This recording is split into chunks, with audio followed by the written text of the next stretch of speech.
sä puhut? Siis Alien ja Predatorin erilaisuudesta. Miten me ollaan päässyt tällaiseen aiheeseen? No vittu, kun me aloitettiin siis. Silloin tuolla lasitettu. Siis me aloitettiin siitä nyt vittu. Sä et ollu oikein nyt messissä. Oi!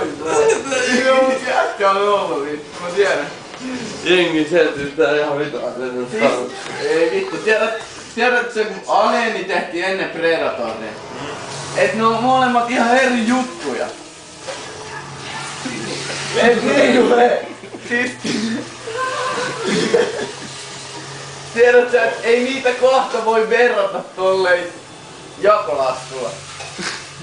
Et Alieni vastaan Predator. Sehän on tiedätkö 1 jättänyt 2. Tää vaan on todellista. Jatka. Niin. Tää ainoa mitä mä ajan takaa on, että Predatori tai Alien, jompikumpi niistä tehtiin ekana. Niin, Ja ei silloin tiedetty miten se näkee jonkun Predatorin. Mikä tehdään joku 10 vuotta sen jälkeen, mitä se on tehty. Ei se mun mielestä niin paljon. Siis... Alieni tehtiin ehkä 5 vuotta ennen Predatoria. 2-3 vuotta, vai mitä se on? Alieni kun tehtiin, ei siinä ajateltu vittu, että miten alieni tulee näkee mitään muut kuin ihmisen.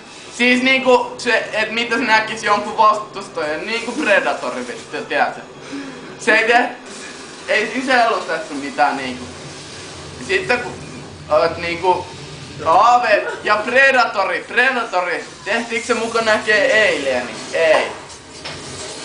Se kehitettiin ihan leffaa varten silleen, että se niinku alienit näkee sen vittu Predator.